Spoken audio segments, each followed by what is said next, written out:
Criticism is something we all encounter, and while it often feels uncomfortable, sometimes even painful, it's an inevitable part of life. However, what if instead of dreading it, we could use it as a stepping stone toward growth and resilience? In this video, we'll explore how the philosophy of Stoicism offers practical and empowering tools to navigate criticism with grace, clarity, and strength. At its core, Stoicism teaches us that external events, including the opinions of others, are beyond our control. What we can control is how we perceive and respond to them. By shifting our mindset, we can transform criticism from a perceived threat into an opportunity for self-awareness and personal evolution. Criticism often feels like a personal attack, but when viewed through a Stoic lens, it becomes a mirror reflecting both areas where we can improve and the biases or perspectives of others. Armed with this understanding, we can develop emotional resilience, discern the value of feedback, and grow stronger with each experience. Let's dive into the timeless wisdom of Stoicism to learn how to not just handle criticism, but thrive because of it. Understanding criticism. Criticism is a universal experience. Everyone faces criticism. It's a natural result of living in a world filled with different perspectives and opinions. Accepting its inevitability helps us approach it more calmly, fostering a mindset shift where criticism becomes an expected, manageable part of life, rather than a rare affront. Consider this scenario. A young artist posts their work online, eagerly awaiting feedback. Among the many supportive comments, one critical remark stands out. Initially, it stings, but with time, the artist realizes that criticism is part of the process. Rather than retreating, they refine their technique, producing even better art. This shift in perspective illustrates how accepting criticism as a universal experience can be empowering. When we anticipate it without fear, it transforms from a source of anxiety into an integral part of personal and professional growth. Criticism reflects subjective views. Criticism often reveals more about the critic than the subject. It's influenced by personal biases, emotions, and viewpoints. Recognizing this reduces its sting and helps us take a balanced view. When we see criticism as a reflection of the critic's perspective, we detach emotionally, gaining clarity. For example, imagine a manager who critiques an employee's presentation style as too casual. On closer reflection, the employee realizes the manager prefers a more formal approach due to their own professional upbringing. This awareness allows the employee to adjust their style for the audience, while understanding that the critique wasn't a judgment of their worth, but a reflection of differing preferences. This awareness also encourages empathy. By understanding the critic's motivations, we can contextualize their feedback without feeling overwhelmed. A colleague's harsh tone might stem from their own stress, not malice. Recognizing this can diffuse tension and pave the way for constructive dialogue. Criticism as a growth opportunity. Even harsh feedback can offer valuable lessons. Adopting a learning mindset turns critique into a tool for self-improvement. To embrace criticism fully, consider it an essential ingredient of personal development. Think of it as feedback from life guiding you toward a better version of yourself. Take the story of a tech entrepreneur who launched a new app, only to face a flood of negative reviews about its user interface. Instead of being discouraged, the entrepreneur viewed the criticism as a roadmap for improvement.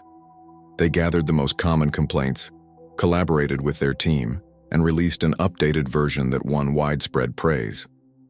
This transformation demonstrates how actionable insights can turn criticism into a powerful catalyst for growth. Transforming criticism into growth requires practice. By consistently looking for the actionable insights buried in feedback, you train your mind to see it as a gift rather than a burden. Consider keeping a criticism journal where you record feedback, reflect on its validity, and note actionable steps for improvement.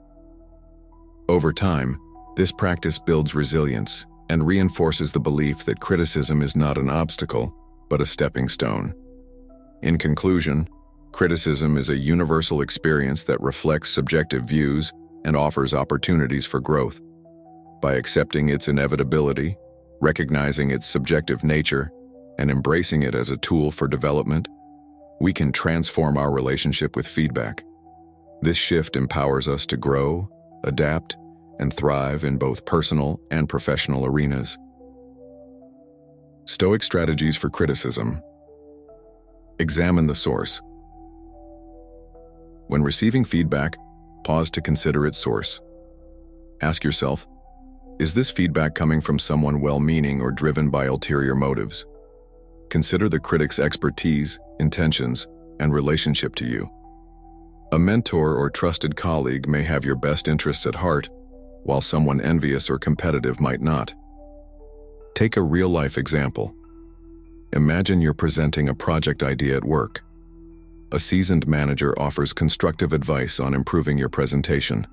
This likely comes from a place of experience and support.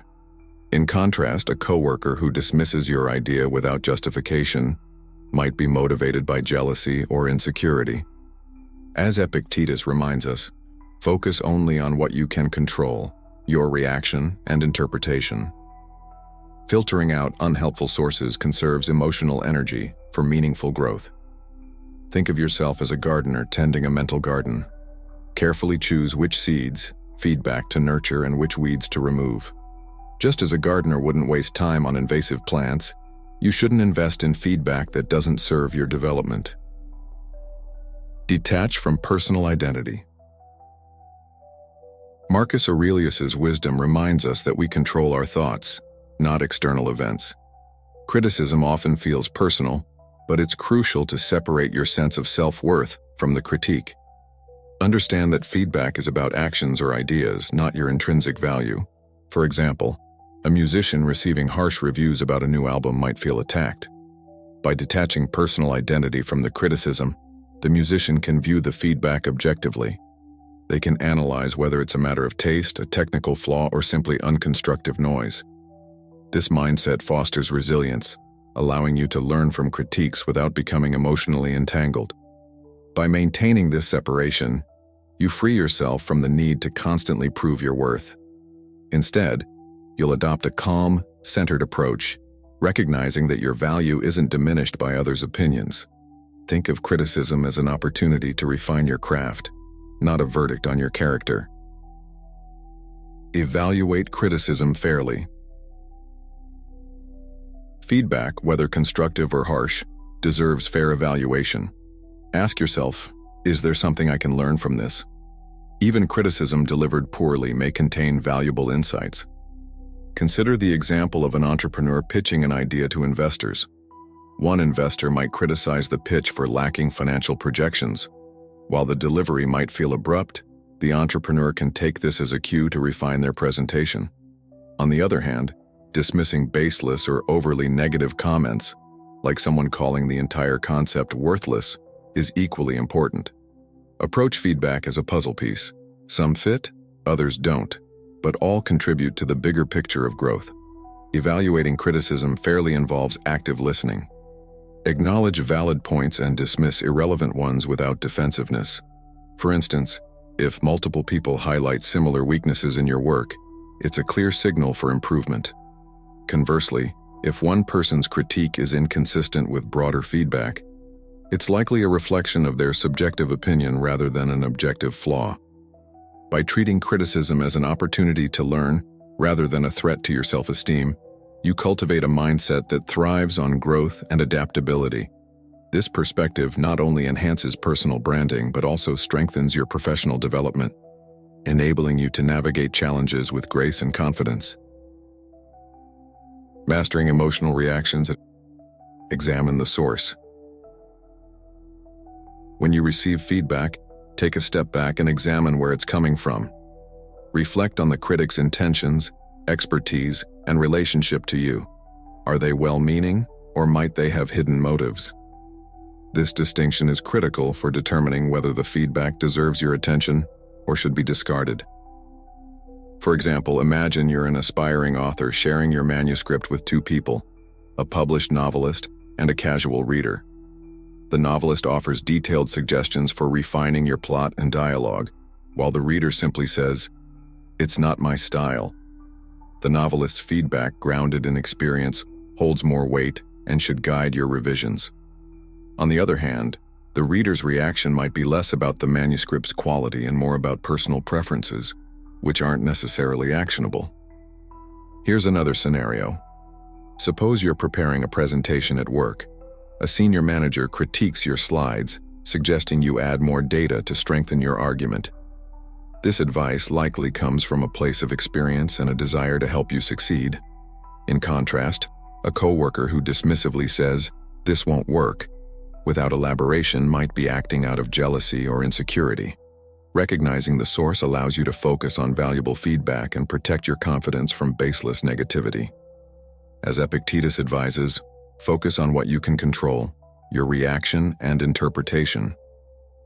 Picture yourself as a mental gardener. Feedback is like seeds. Some will grow into useful plants that enhance your garden, while others are weeds draining your energy and providing no value. Choose wisely which seeds to nurture and which to discard, ensuring your mental space is cultivated for growth. Detach from personal identity.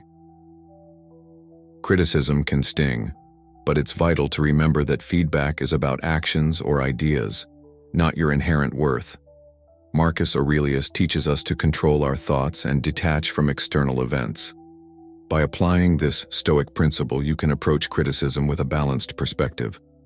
Consider an artist whose new gallery exhibit receives mixed reviews. Some critics applaud their creativity, while others find the work confusing. If the artist views this feedback as a referendum on their talent, they risk feeling demoralized. Instead, by separating their identity from the critique, they can objectively assess whether the feedback points to areas for growth, reflects differing tastes, or simply isn't relevant.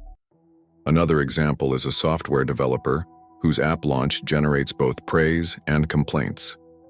Users might love the design but point out bugs. By not taking the criticism personally, the developer can focus on resolving the issues without feeling defeated. Detaching from personal identity fosters resilience, allowing you to treat feedback as an opportunity to refine your work, not a personal attack. This mindset frees you from the exhausting cycle of trying to prove your worth to others. Instead, you'll remain centered, using criticism as a tool for growth while recognizing that your intrinsic value isn't up for debate. Evaluate criticism fairly. Feedback, whether constructive or harsh, needs to be evaluated objectively. Ask yourself, what's the value in this? Is there a lesson to learn? Even poorly delivered criticism can contain valuable insights if you approach it with an open mind. Take the example of a chef presenting a new dish to a panel of judges. One judge might say the seasoning is off balance, while another critiques the plating. Though the comments might feel harsh, they highlight specific areas for improvement. On the other hand, if a judge dismisses the dish entirely with no constructive feedback, it's likely a reflection of their biases rather than the dish's merit. For another perspective, imagine an entrepreneur pitching to investors. If one investor criticizes the lack of a detailed marketing plan, this is actionable advice, even if delivered bluntly. Conversely, a dismissive comment like "this idea is doomed" offers no value and can be disregarded. Approaching criticism fairly means recognizing patterns. If multiple sources highlight the same issue, it's a sign that attention is needed. However, if one outlier's critique doesn't align with broader feedback, it's likely more subjective than objective. Think of criticism as puzzle pieces. Not every piece will fit, but each contributes to the overall picture of growth. By evaluating feedback calmly and rationally, you build a mindset that thrives on improvement, strengthens your personal brand, and positions you as a professional who values growth over ego. Turning criticism into growth. Examine the source. When you receive feedback, resist the urge to react immediately. Instead, step back and analyze its origins.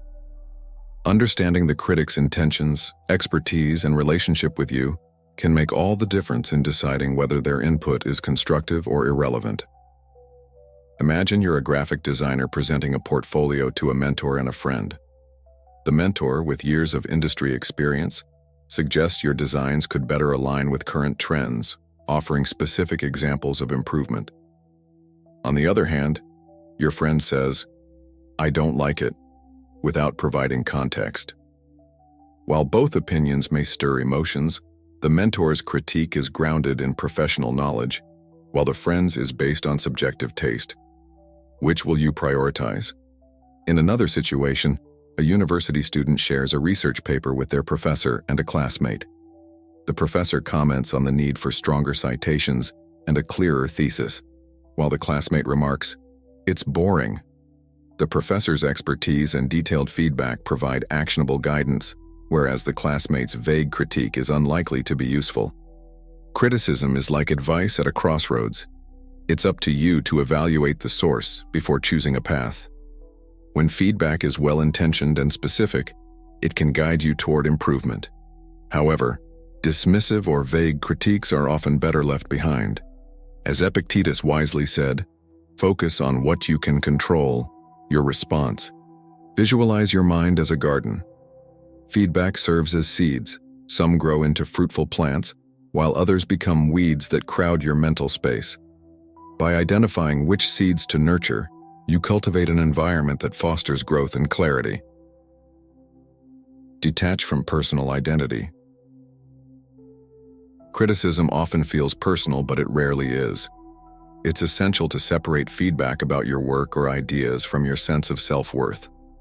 Marcus Aurelius reminds us that external events are beyond our control, but how we interpret them is entirely up to us. Consider a photographer whose latest project receives mixed reviews. A few clients rave about the creativity, but others find the style too unconventional. If the photographer ties their self-esteem to the feedback, they might spiral into self-doubt. However, by viewing the critique as an evaluation of their approach, not their talent, they can extract insights to refine their work without losing confidence. Similarly, think of an athlete who faces public criticism after a loss. A commentator might call their strategy flawed, but that doesn't make them a bad player. By focusing on actionable takeaways, such as training improvements, the athlete can rise above the negativity and focus on progress. Detaching from personal identity when receiving feedback builds resilience.